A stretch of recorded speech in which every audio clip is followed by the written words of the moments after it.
आप लोगों को कल बताया गया था द्रव्यमान संख्या, है ना। द्रव्यमान संख्या के बाद कुछ क्वेश्चनों को सॉल्व करवाना है मुझे, न्यूमेरिकल करवा दूं, ठीक है। समस्थानिक के बारे में कुछ मैंने बताया था, है ना।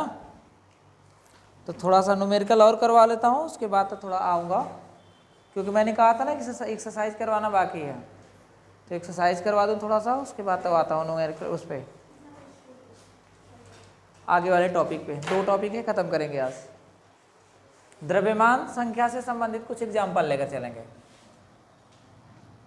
द्रव्यमान संख्या, कल मैंने क्या फार्मूला बताया था, एटॉमिक मास ना। द्रव्यमान संख्या यानी atomic mass A equal to मैंने क्या बताया था, परमाणु क्रमांक संख्या यानी Z और प्लस न्यूट्रॉनों की संख्या N।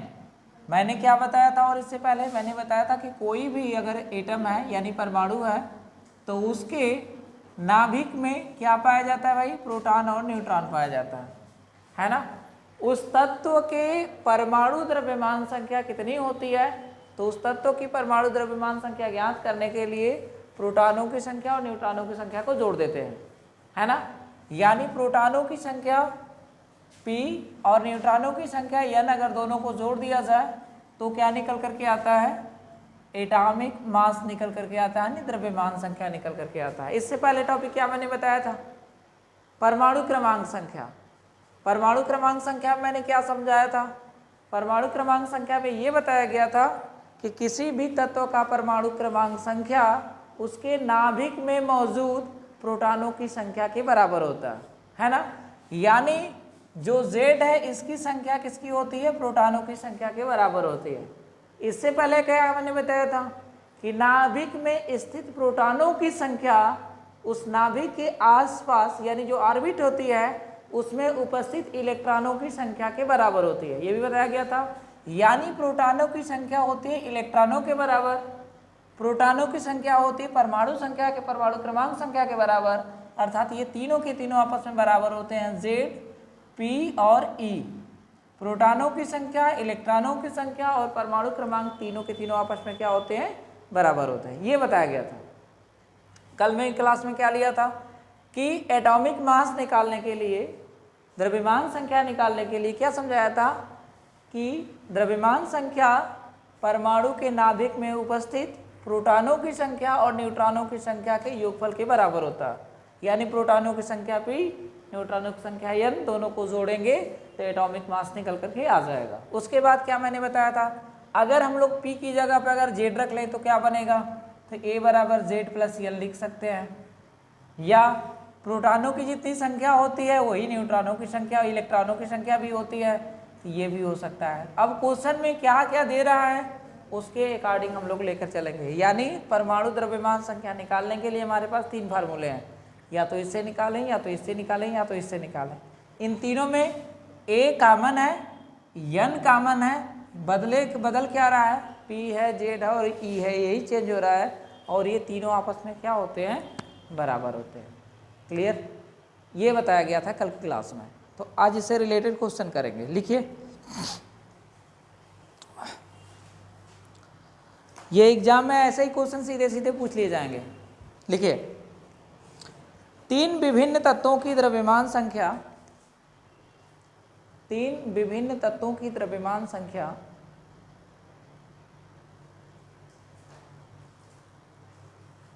तीन विभिन्न तत्वों की द्रव्यमान संख्या 40 है, 40।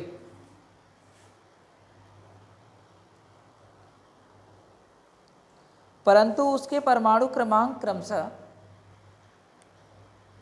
परंतु उसके परमाणु क्रमांक क्रमशः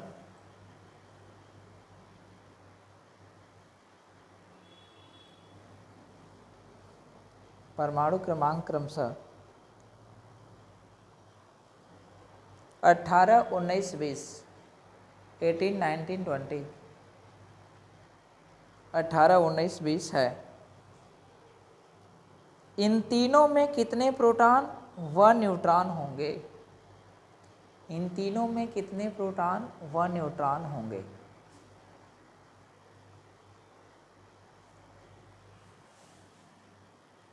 इन तीनों में कितने प्रोटॉन व न्यूट्रॉन होंगे।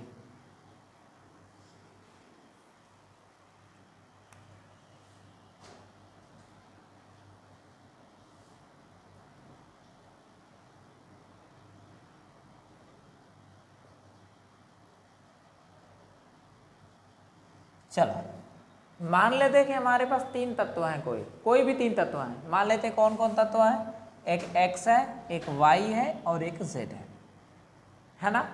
ये तीनों के तीन तत्व हैं अलग अलग। क्लियर। इसमें प्रोटॉनों की संख्या लेकर चलना है और इलेक्ट्रॉनों की संख्या लेकर चलना है। द्रव्यमान संख्या दिया हुआ सबका, क्या दिया द्रव्यमान संख्या, द्रव्यमान संख्या दिया है।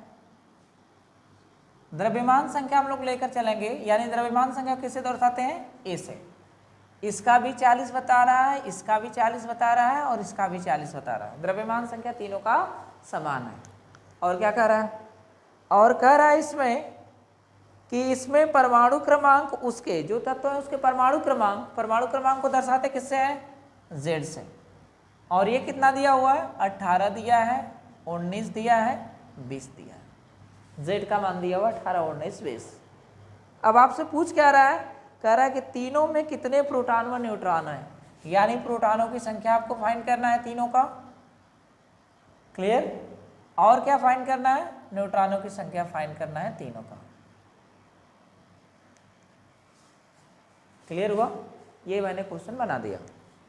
अब इसी को सॉल्व करना है। हमारे पास तीन तत्व x, y, z, ये तीन तत्व हो गए। इन तीनों के द्रव्यमान संख्या 40, ठीक है, 40, 40, 40 तीनों का दिया है। परमाणु क्रमांक संख्या 18, 19, 20 दिया हुआ। प्रोटॉनों की संख्या भी ज्ञात करना। चलो मैं न्यूट्रॉनों की संख्या के बाद इलेक्ट्रॉनों की संख्या को भी नोट कर दे रहा हूँ, ताकि अगर क्वेश्चन में जरूरत पड़े तो उसको भी ज्ञात कर लेना। ठीक है, एक स्टार। अब सुनो, थोड़ा सा ऊपर आ जाओ। इसमें बताया गया था कि जो z का मान है वही p का मान है, वही e का मान है। जितना z होता है उतना ही p होता है, उतना ही e होता है। ठीक है, तो z का मान तो क्या दिख रहा है, यही दिख रहा है ना। तो आंसर अगर देखा जाए तो z का मान जितना होगा उतना ही p का मान होगा, है ना। तो यानी अगर इसके बराबर लिखा जाए तो z का मान p के मान के बराबर होता है। क्लियर। तो z का मान p के मान के बराबर होता है, तो p का मान निकालेंगे तो यहाँ कितना आएगा, 18 का 18 ही रहेगा। ठीक, ये 19 का 19 ही रहेगा, और ये कितना रहेगा, 20 का 20 रहेगा। क्लियर। और एक चीज़ और बताया गया था, ध्यान से देखो। तो मैंने क्या समझाया था कि z का मान e के भी बराबर होता, या p का मान e के भी बराबर होता, क्योंकि मैंने बताया था ये तीनों आपस में क्या होते हैं, बराबर होते हैं। तो बराबर होते हैं, तो ये 18, 19, 20 है, तो ये भी क्या आएगा, ये भी 18, 19 और 20 आएगा। कोई आपत्ति तो किसी को है नहीं। निकालना किसको है भाई, यन को निकालना है। चलो निकाल लेते हैं। ठीक, तो यन का मान निकालने के लिए करेंगे क्या, किसी एक को उठा लो, इसमें से किसी एक को उठा लो। किसको ले लें, पहले वाले फार्मूले को। तो पहले वाले फार्मूले को लेकर चलेंगे तो क्या मिलेगा, a बराबर मिलेगा z प्लस यन, यही मिलेगा। यन का मान निकालना है, तो यन का मान निकालना है, तो इसका मतलब क्या आएगा कि a में से z को माइनस कर दें, है ना। यानी हम n इज इक्वल टू लिख सकते हैं a माइनस z। मेरी बात समझ में आ रही सबको। ठीक, यानी इस फार्मूले में जहाँ यन लिखा हुआ है उस यन का मान किसके बराबर है, तो a माइनस जेड के मान के बराबर है। क्या मेरी बात समझ में आ रही है, क्लियर। अब बताओ a का मान यहाँ पर कितना है, 40। ठीक, z का मान कितना है, 18। अगर 40 में से 18 घटाएंगे तो कितना आएगा, 22, यानी इसका मान आ गया 22। क्या मेरी बात समझ में आ रही सबको। चलो, इसका मान कितना है, a का 40, z का मान कितना है 19, ये कितना आएगा, घटाएंगे तो 21 आएगा। अच्छा, ये कितना है, ये कितना है, घटाएंगे तो कितना आएगा 20। क्या ये सवाल समझ में आया, पूरा कॉपी करोगे लोग, नहीं समझ में आया, आ गया, ठीक, कॉपी कर लो।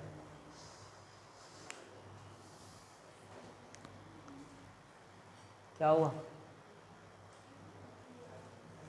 आसान है कि टफ है?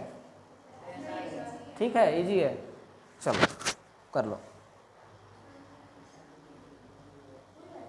क्वेश्चन है? अरे तो क्या प्रॉब्लम है? मैं एक चार्ट बनाकर कर दिया, तुम लोग अलग अलग कर दिए, तो उससे क्या मतलब है? आंसर तो वही आना चाहिए। मैं तो केवल एक फार्मूला लिखा हूँ ना, तुम लोग कई जगह लिखे हो लोग, मैं तो एक ही जगह लिखा हूँ बस।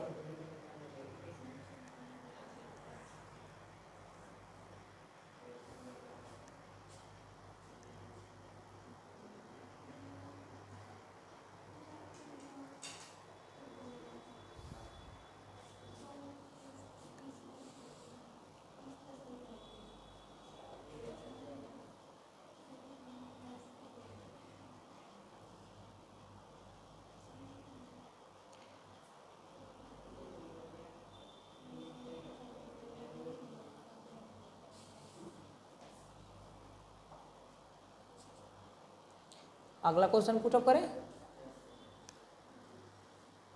कुछ लोग प्रिंट कर रहे हैं।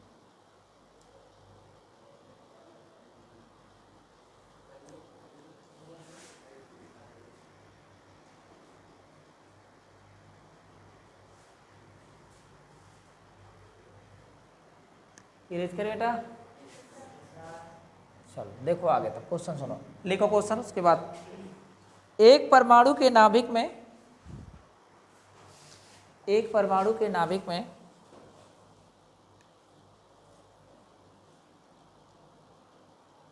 12 न्यूट्रॉन और 11 प्रोटॉन है। 12 न्यूट्रॉन और 11 प्रोटॉन है।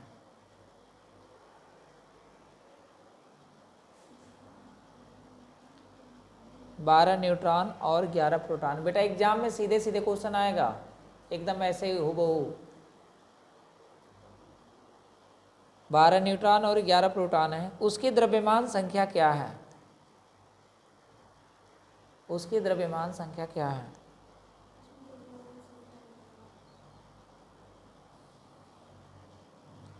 और उसकी कक्षाओं में कुल कितने इलेक्ट्रॉनों की संख्या है?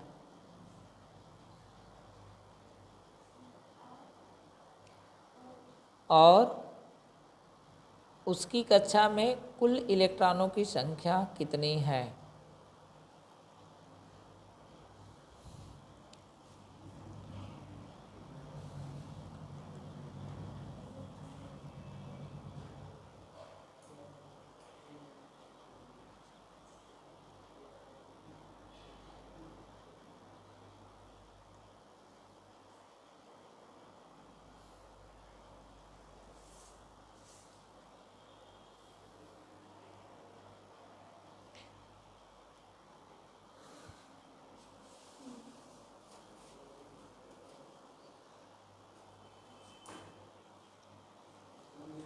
हो गया?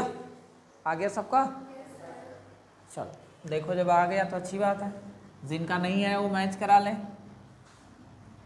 क्या क्या क्वेश्चन दिया है बेटा? कह रहा है कि प्रोटॉनों की संख्या कितनी है? प्रोटॉनों की संख्या दिया है 11, 11 ना?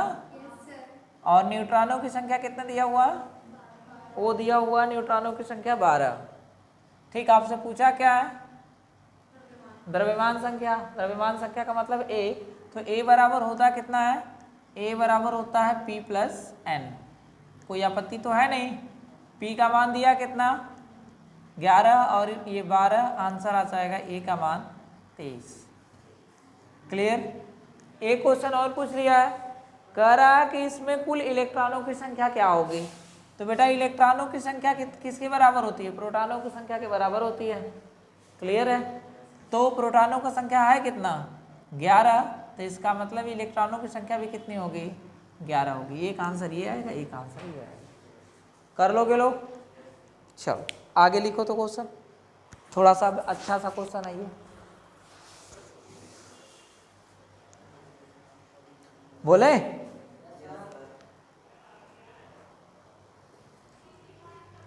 एक तत्व का परमाणु क्रमांक 30 है, 30। एक तत्व का परमाणु क्रमांक 30 है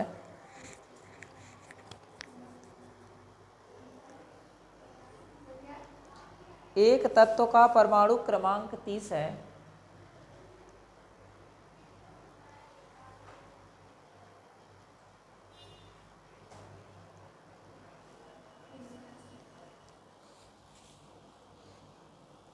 इस तत्व के धनायन पर 2 यूनिट आवेश है।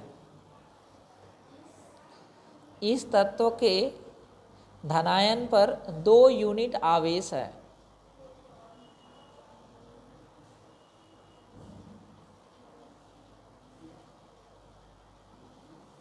दो यूनिट आवेश है। धनायन में प्रोटॉनों और इलेक्ट्रॉनों की संख्या क्या होगी? धनायन में प्रोटॉनों व इलेक्ट्रॉनों की संख्या क्या होगी? बेटा इसको समझना होगा थोड़ा सा। धनायन में प्रोटॉनों व इलेक्ट्रॉनों की संख्या क्या होगी?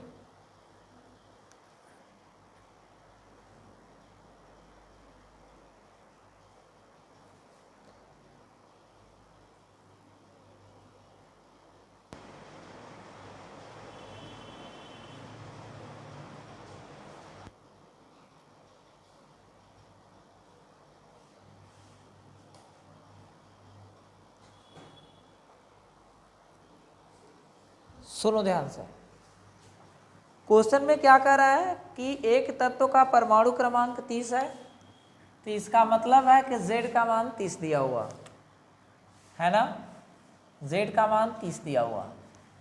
जब Z का मान 30 है तो इसका मतलब P का मान भी 30 होगा और E का मान भी 30 होगा। कोई आपत्ति तो यहाँ तक नहीं है। लेकिन आगे क्वेश्चन में क्या कह रहा है, इस तत्व के धनायन पर 2 यूनिट आवेश है। धनायन पर 2 यूनिट आवेश का मतलब यह है कि वह तत्व 2 इलेक्ट्रॉन को त्याग करके स्वयं को धनायन बनाता है। मैंने बताया था कुछ कि जब तत्व इलेक्ट्रॉन को त्यागते हैं तो त्याग कर अपने आप को धनायन बनाते हैं। त्यागते क्या है? इलेक्ट्रॉन, यानी इलेक्ट्रॉन की संख्या को कम कर लेते हैं। जब इलेक्ट्रॉन की संख्या कम कर रहे हैं, कितने कर रहे हैं? कम, 2 कम कर रहे हैं। तो जब इलेक्ट्रॉन 2 कम हो जाएगा तो बचेगा कितना? 28, यानी इलेक्ट्रॉनों की संख्या 28 हो जाएगी, प्रोटॉन वैसे ही का वैसे ही पड़ा रहेगा। नहीं समझ में आया? सुनो, कोई तत्व है, अब उसके तत्व के बाहरी कक्षा में कह रहा है कितने इलेक्ट्रॉन है? 2 इलेक्ट्रॉन। ठीक, मैं मान रहा हूँ कि इसके अंदर और सारी कक्षाएं होंगी, ठीक, इसके अंदर वाली और सारी कक्षाएं होंगी, लेकिन मैं बाहरी कक्षा की एकदम बात कर रहा हूँ, एकदम बाहरी कक्षा के।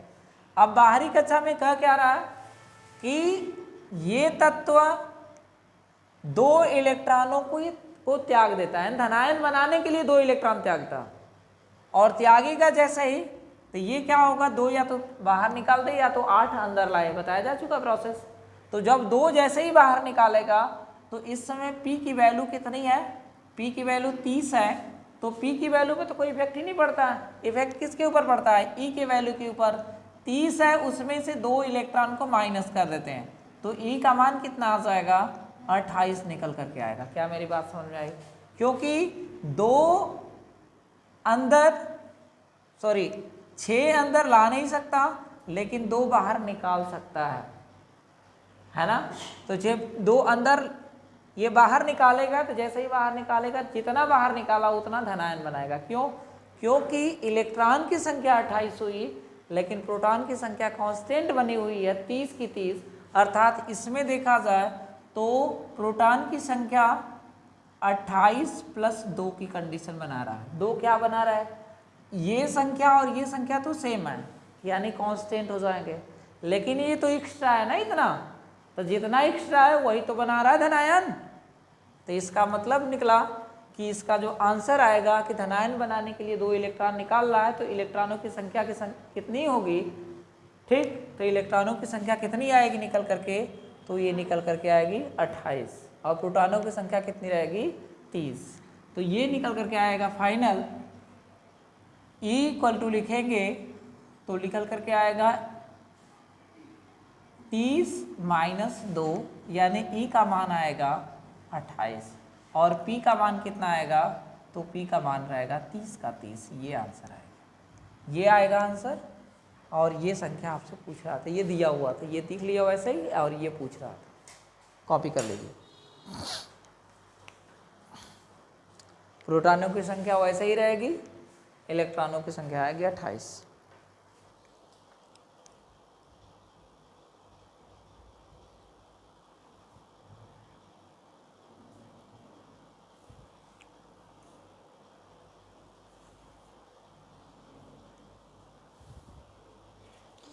अगला क्वेश्चन नोट करिए।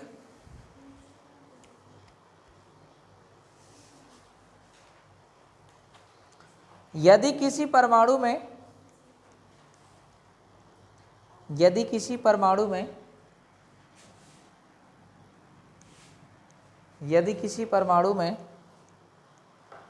इलेक्ट्रॉनों की संख्या 8 है, यदि किसी परमाणु में इलेक्ट्रॉनों की संख्या 8 है,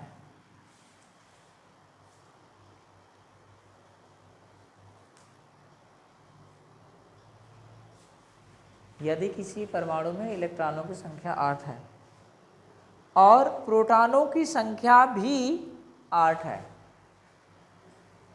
और प्रोटॉनों की संख्या भी 8 है,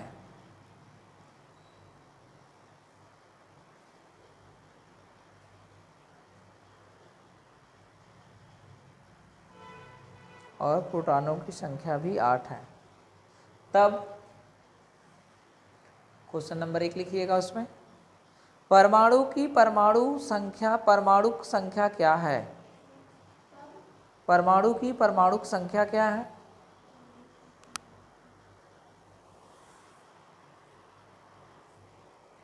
परमाणु की परमाणु संख्या क्या है?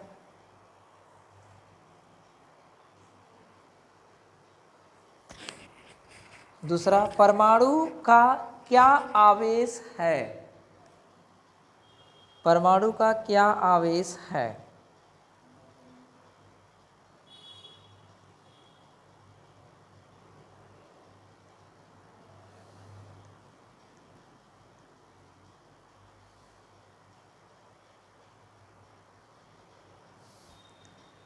सुनो, आवेश वाले क्वेश्चन में जब परमाणु पर पूछ रहा है कि ये क्वेश्चन दिया हुआ है, इसमें परमाणु संख्या क्या? परमाणु संख्या का मतलब है परमाणु क्रमांक संख्या। तो परमाणु क्रमांक संख्या कितनी होती है? प्रोटॉनों की संख्या के बराबर। प्रोटॉनों की संख्या क्वेश्चन में दिया ही है, तो आराम से हो जाएगा, है ना। लेकिन दूसरा पूछ रहा है कितना? आवेश की संख्या, नहीं आवेश कितना है।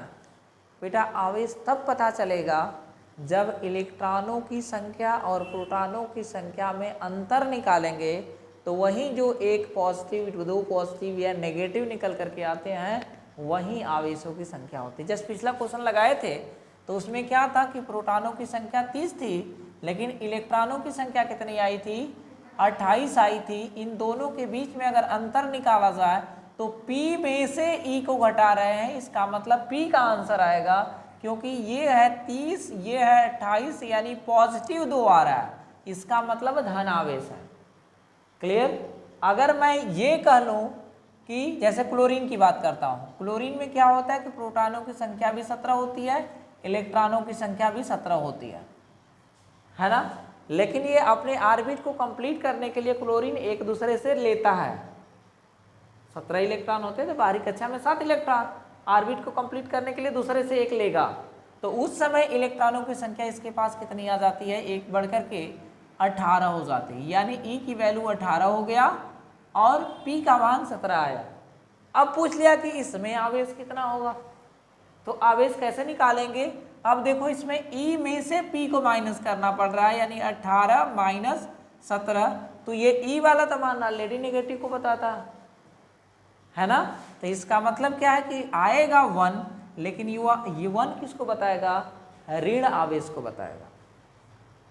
जब E में से P को घटाएंगे तो ऋण आवेश को बताएगा, और जब P में से E को घटाएंगे तो वह धन आवेश को बताएगा। तो आपसे क्वेश्चन में क्या पूछा है? उस पर आवेश पूछा है, तो आवेश हम लोगों को निकालेंगे कैसे? आ जाओ क्वेश्चन में। पहले इसमें दिया क्या? क्वेश्चन में दिया है कि इलेक्ट्रॉनों की संख्या, इलेक्ट्रॉनों की संख्या कितनी है? 8, और प्रोटॉनों की संख्या कितनी है? वो भी 8 है। अब परमाणु, पहला क्वेश्चन दिया है कि परमाणु क्रमांक संख्या बताइए। परमाणु क्रमांक संख्या Z का मान किसके बराबर होता है? P के। ठीक, तो Z का मान कितना आ गया? 8। क्लियर, पहला क्वेश्चन का आंसर ये हो गया। दूसरा पूछ रहा है आवेश। आवेश, तो आवेश निकालने के लिए क्या करेंगे हम लोग, या तो P माइनस ई कर लें या E माइनस पी कर लें, है ना। अगर ये करेंगे तो पॉजिटिव आवेश को बताएगा और ये करेंगे तो नेगेटिव आवेश को बताएगा। क्या मेरी बात स्पष्ट हुई, है ना।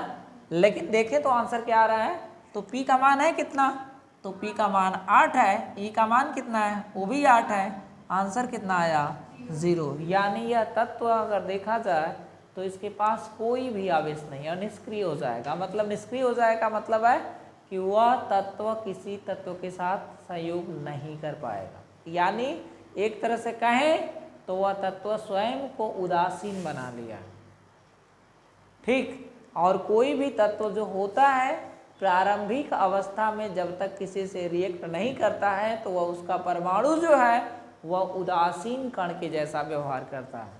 उदासीन कण के जैसा व्यवहार करने का मतलब है कि जितना उसके अंदर प्रोटॉनों की संख्या होती है उतना ही इलेक्ट्रॉनों की संख्या होती है। जब किसी दूसरे के संपर्क में आता है तब जाकर वह रिएक्ट करता है। रिएक्ट करते समय क्या काम करता है, वहीं आवेश स्थानांतरित होते हैं, या तो उसके ऊपर जाते हैं या तो दूसरे ऊपर वाले से दूसरे पर से वापस आते हैं, ट्रांसफर होते हैं। उस समय क्या होता है कि आवेश स्थानांतरित होता है। जस्ट लाइक वैसे ही जैसे हीट ट्रांसफर होती है। हीट कैसे ट्रांसफर होती है, जैसे कि मैं अगर एक तवा है खूब गर्म है उसको पकड़ लूँ तो तुरंत हमारा हाथ जल जाएगा। क्यों जल जाएगा, क्योंकि उसकी एनर्जी हमारे हाथ में ट्रांसफर हो रही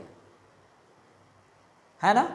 आप लोग देखेंगे नारियल का तेल, नारियल का तेल को अपने हाथ पे रखेंगे, पहले जमा हुआ रहेगा, हाथ पे रखेंगे धीरे धीरे पिघलना स्टार्ट करेगा, क्योंकि वो ठंडा है और हमारा हाथ गर्म है उसके अपेक्षा, तो हमारे हाथ का गर्मी पा करके वो पिघल जाता है ना। यानी हमारे हाथ की ऊष्मा उसमें ट्रांसफर हो रही है। क्लियर हुआ, चलो आगे बढ़ो। तो एक क्वेश्चन और करो, लास्ट है, उसके बाद आते हैं क्वेश्चन पे, आगे थ्योरी पे।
लिखो, एक परमाणु क्रमांक 18 वाले तत्व का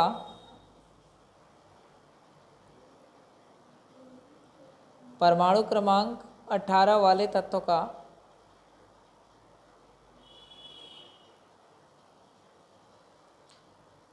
का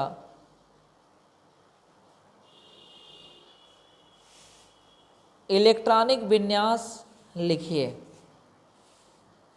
इलेक्ट्रॉनिक विन्यास लिखिए और इसकी संयोजकता भी बताइए। हालांकि सवाल बताया जा चुका है, क्वेश्चन मतलब इस टाइप के वो क्या बोलते हैं उसको एक्सप्लेन कर चुका हूँ।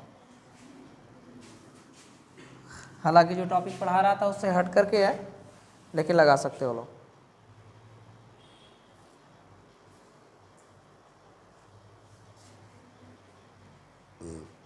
हो जाएगा।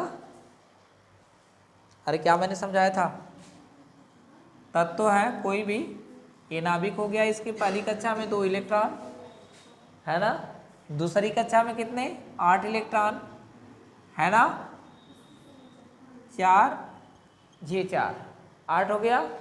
तीसरी कक्षा में कितने जाएंगे, तीसरी कक्षा में 18 भर सकते हैं, लेकिन हमारे पास इलेक्ट्रॉन है कितने टोटल 18 है ना, परमाणु क्रमांक 18 दिया है, यानी 1 2 3 4 5 6 7 8 8 ये 16 और ये 2 कितना हो गया 18। इसका मतलब हुआ कितना 2 आएगा 8 आएगा 8 आएगा, यानी ये K वाला, ये L वाला और ये M वाला। ठीक, अगर बाहरी कक्षा पूर्ण है तो इसकी संयोजकता कितनी मानी जाती है 0, पढ़ा चुका हो ना। यानी जिसकी कक्षा में 8 इलेक्ट्रॉन होंगे उसकी संयोजकता कितनी होती है, तो इसकी संयोजकता, ये तो इलेक्ट्रॉनिक विन्यास हो गया, और संयोजकता कितनी होगी, संयोजकता होगी आपकी 0। क्लियर हुआ। अगला टॉपिक बनाओ समस्थानिक। समस्थानिक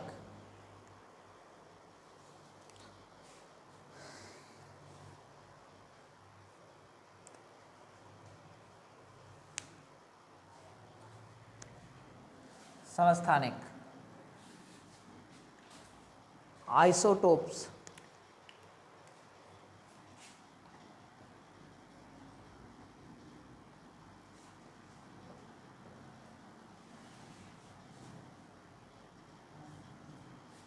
ठीक है, समस्थानिक यानी आइसोटोप्स हम लोगों को पढ़ना। ठीक है, क्या समझाया था मैंने कल सजाते जाते बताया था कि कुछ तत्व ऐसे होते हैं जिसके परमाणु क्रमांक संख्या सेम होते हैं। अगर मैं मान लेता हूं कि 2 तत्व हैं, एक X नाम का है, एक Y नाम का है, और यहाँ की जो संख्या दिया हुआ है A, और यहाँ भी संख्या A दे रहा है। अरे इसको छोड़ा, दूसरा मान लेता हूँ, A मान लेंगे तो तुम लोग परेशान होकर परमाणु द्रव्यमान पे चले जाओगे। इसको संख्या को n मान लेता हूँ, यहाँ भी n मान लेता हूँ। ठीक, यानी यहाँ का जो है संख्या ये और ये द्रव्यमान संख्या, मतलब एक तरह से कह सकते हैं क्रमांक संख्या, ये दोनों की दोनों सेम होती है, परंतु यहाँ पे जो मान दिया हुआ है ये मान अलग अलग होते हैं। यानी कुछ तत्व ऐसे होते हैं जिसके परमाणु क्रमांक संख्या तो समान होते हैं, परंतु द्रव्यमान संख्या भिन्न भिन्न होते हैं। ऐसे तत्वों को क्या नाम देते हैं, समस्थानिक कहते हैं, यानी समस्थानिक के नाम से जानते हैं।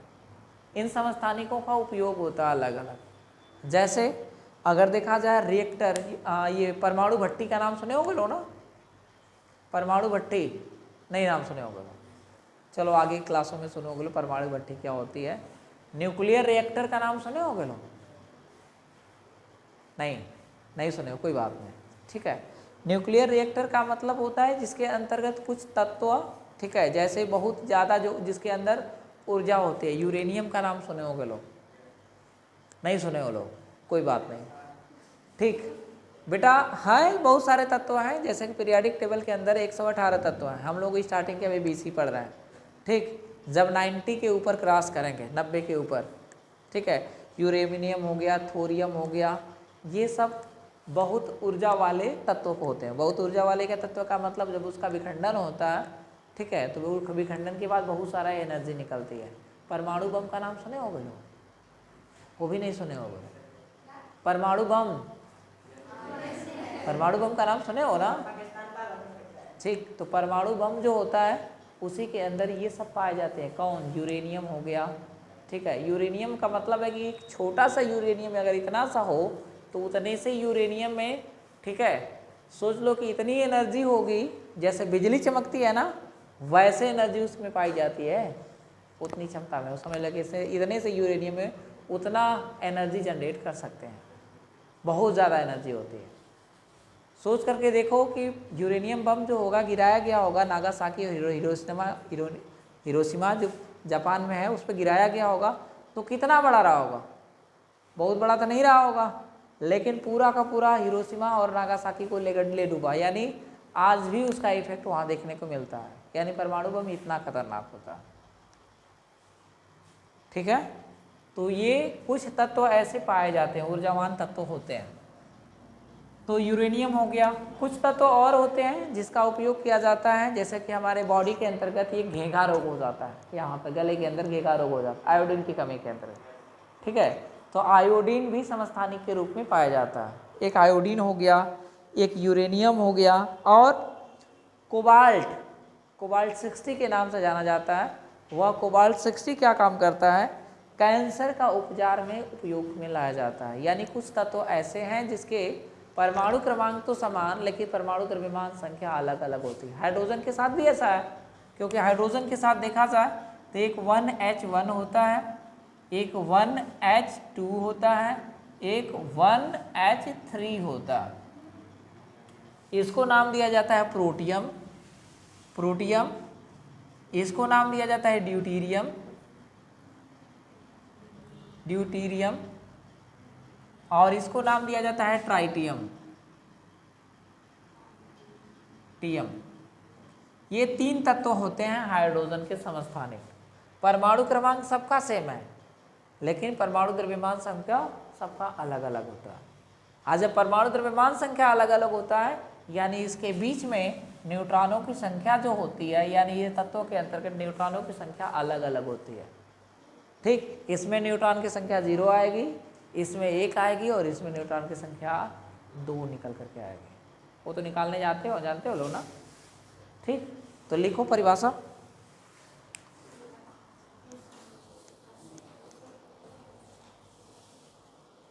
किसी एक ही तत्व के किसी एक ही तत्व के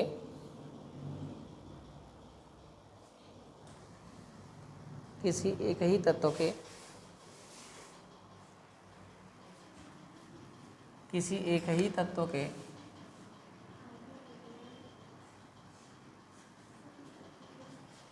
किसी एक ही तत्व के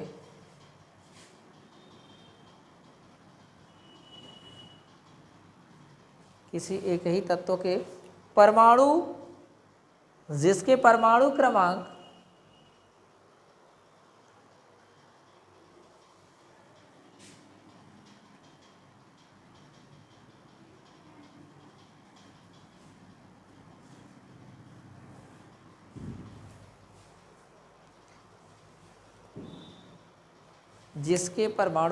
समान परंतु द्रव्यमान संख्याएं भिन्न भिन्न होती हैं,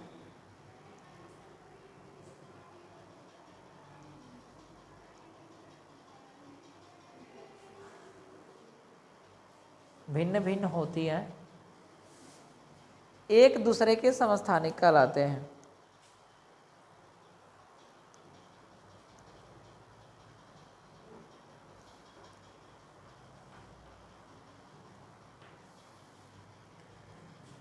ठीक, ये पहला एग्जाम्पल में लिख लें, हाइड्रोजन के समस्थानिक,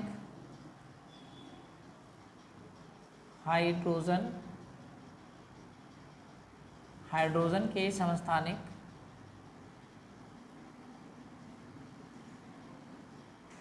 दूसरा लिख लेना हाइड्रोजन के बाद कार्बन के समस्थानिक,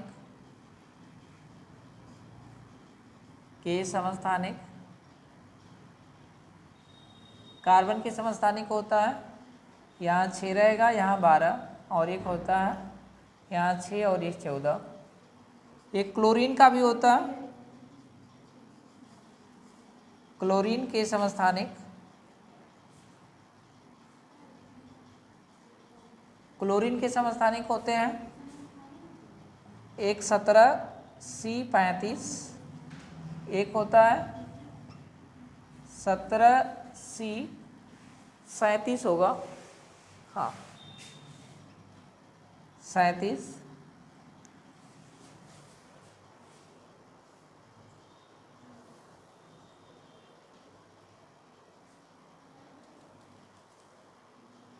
यूरेनियम का भी होता है,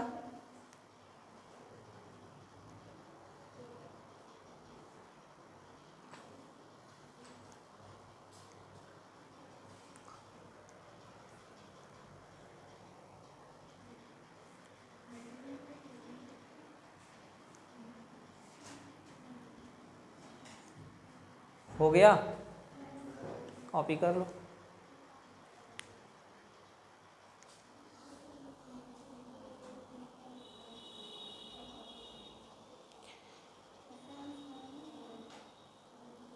समस्थानिक,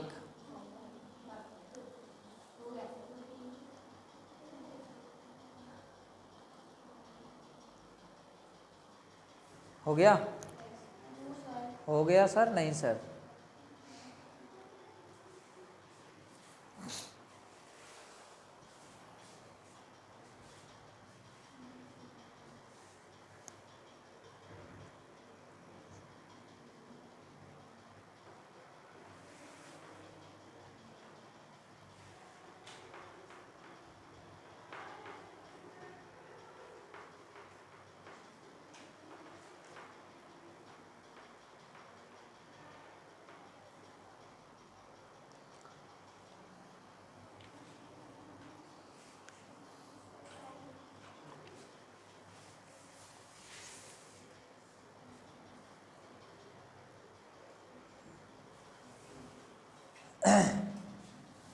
इरेज करें?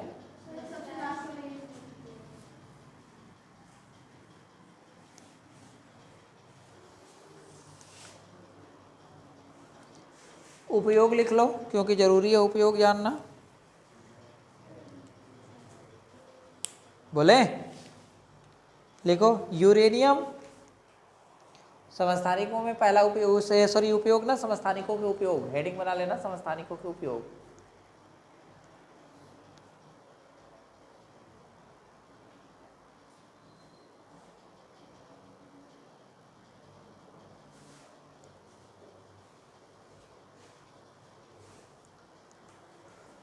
देखो यूरेनियम के एक समस्थानिक, यूरेनियम के एक समस्थानिक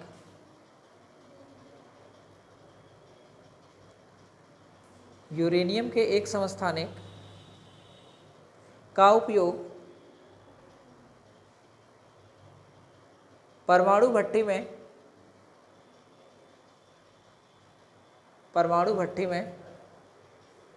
ईंधन के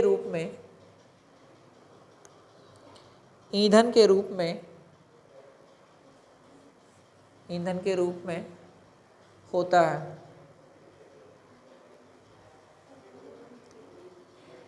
बेटा एक क्लास 10th में क्वेश्चन पूछा जाता है, क्लास 11th में ऐसे हुबहू क्वेश्चन पूछा जाता है, ठीक है, तो ये याद रखना यूरेनियम वाला। दूसरा पॉइंट लिखो, कैंसर के उपचार में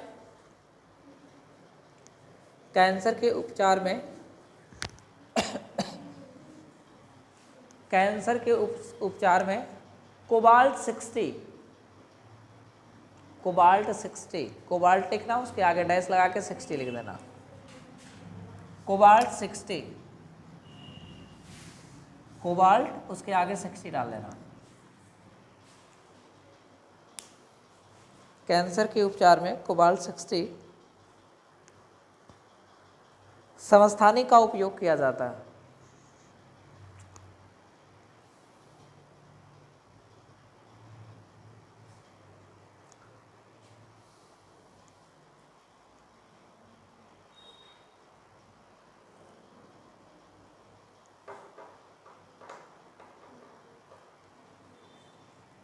हाँ, एक लास्ट और लिख लो, घेघा के इलाज में, घेघा जानते हो लोग, घेघा गले का रोग होता है, ठीक है, आयोडीन की कमी से होता, ग्वाइटर गला फूल जाता है, गिल्टी बेटा छोटा होती है, वो पूरा का पूरा ऐसे निकल जाता है, जब निकल जाएगा ना तो सांस लेने में भी बहुत प्रॉब्लम होगी, खाना नहीं खा पाओगे।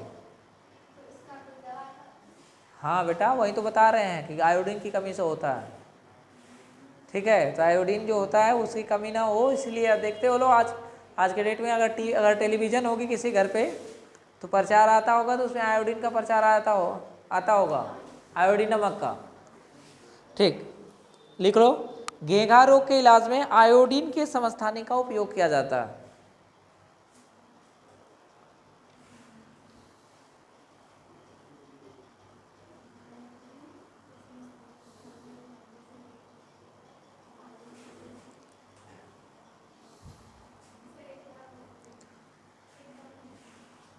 घेघा रोग के इलाज में आयोडीन के समस्थानिक का उपयोग किया जाता है।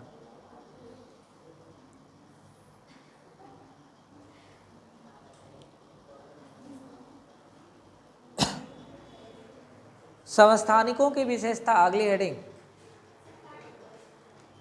समस्थानिकों की विशेषताएं।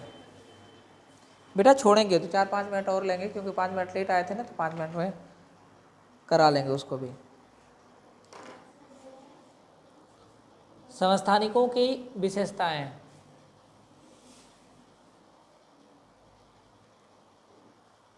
पाँच मिनट लेट छूटोगे तो घर तो नहीं जाओगे लो ना, पढ़ लो, काम करेगा। आज ख़त्म करके ही छोड़ेंगे इसको, एक टॉपिक है ख़त्म कर लेंगे, उसको लिखवा देंगे, हो जाएगा, 5 मिनट लगेगा। लिखो,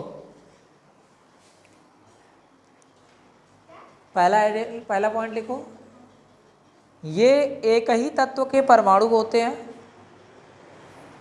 ये एक ही तत्व के परमाणु होते हैं।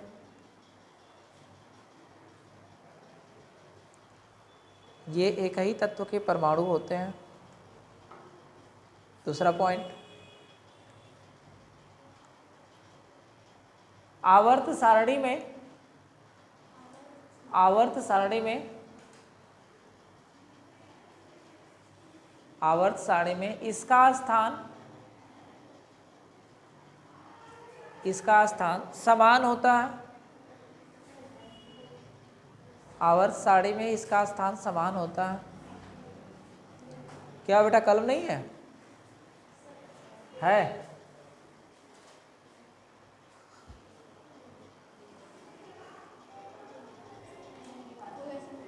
तीसरा, इसमें इलेक्ट्रॉनों व प्रोटॉनों की संख्या समान। इसमें इलेक्ट्रॉनों व प्रोटॉनों की संख्या समान।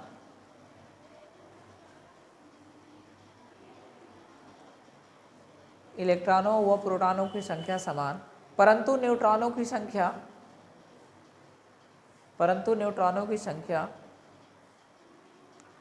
भिन्न भिन्न होती है। भिन्न भिन्न होती है।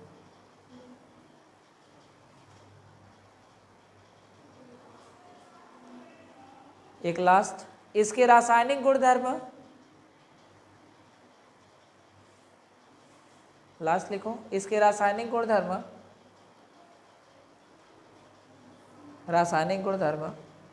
समान। रासायनिक गुणधर्म समान, परंतु इसके रासायनिक गुणधर्म समान परंतु भौतिक गुणधर्म भिन्न भिन्न होते हैं। भौतिक गुणधर्म भिन्न भिन्न होते हैं।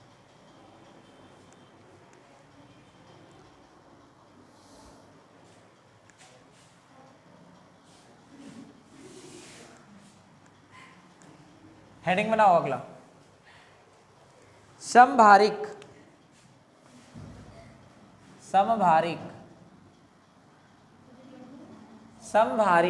आइसोबार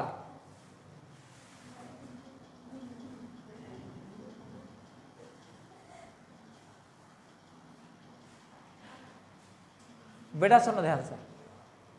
समभारिक का मतलब अभी मैंने बताया था इस समस्थानिक का। समभारिक में क्या होगा कि कोई अगर तत्व है तो उस तत्व का जो परमाणु भार होता है, परमाणु भार यानी ऊपर का द्रव्यमान संख्या जिसको बोलते हैं, ये द्रव्यमान संख्या है वो सेम होगी।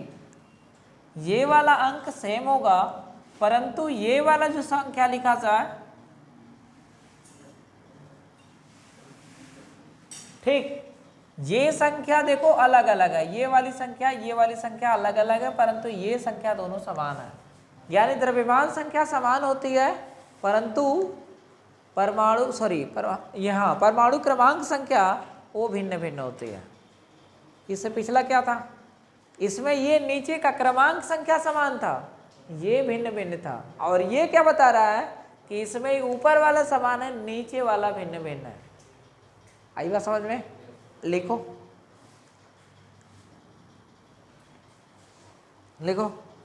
वे परमाणु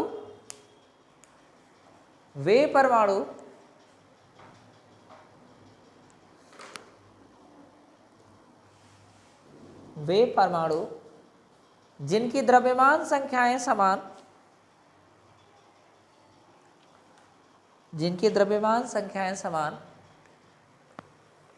परंतु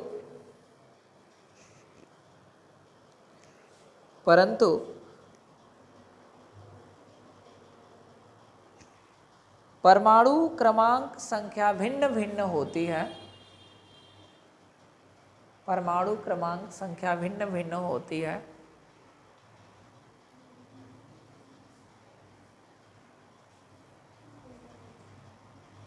वे एक दूसरे के समभारिक कहलाते हैं। वे एक दूसरे के समभारिक कहलाते हैं।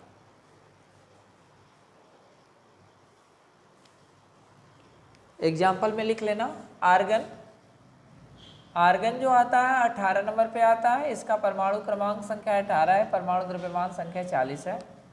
कैल्शियम आता है 20 नंबर पे, ये कैल्शियम जो होता है इसका परमाणु क्रमांक 20 होता है और ये परमाणु द्रव्यमान संख्या 40 होता है।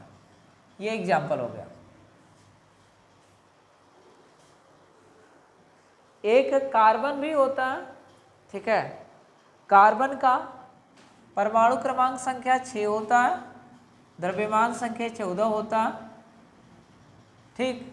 और एक नाइट्रोजन होता है, परमाणु क्रमांक संख्या इसका 7 होता है और ये भी 14 होता है, ठीक। ये भी एक एग्जाम्पल है बेटा। ये वाला जो है ना एक समस्थानिक था, कार्बन के समस्थानिक, कार्बन का हालांकि परमाणु द्रव्यमान संख्या 12 भी होता है, एक 14 भी होता है, जो समस्थानिक वाला था, तो उसी का ये 14 वाला लिया गया। ये वाला, ये ऊपर वाला समान है, यानी द्रव्यमान संख्या समान है, परमाणु क्रमांक संख्या भिन्न भिन्न है ना, ये भिन्न भिन्न है और द्रव्यमान संख्या समान है। तो ये एग्जाम्पल हो गए। विशेषता भी लिखवा दे, रहने दे, चलो सेवा समाप्त करो। अब रह गया फिजिक्स, और फिजिक्स रह गया, केमिस्ट्री सब खत्म। बायोलॉजी एक चैप्टर है और फिजिक्स, हाँ अटेंडेंस ले रहा है।